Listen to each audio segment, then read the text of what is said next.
എന്ത് പറയും വാട്ട്, എങ്ങനെ പറയും ഹൗ, എന്ത് കൊണ്ടത് വൈ, എപ്പോൾ പറയും വെൻ, എന്ത് പറയും വാട്ട്, എങ്ങനെ പറയും ഹൗ,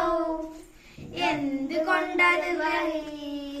എപ്പോൾ പറയും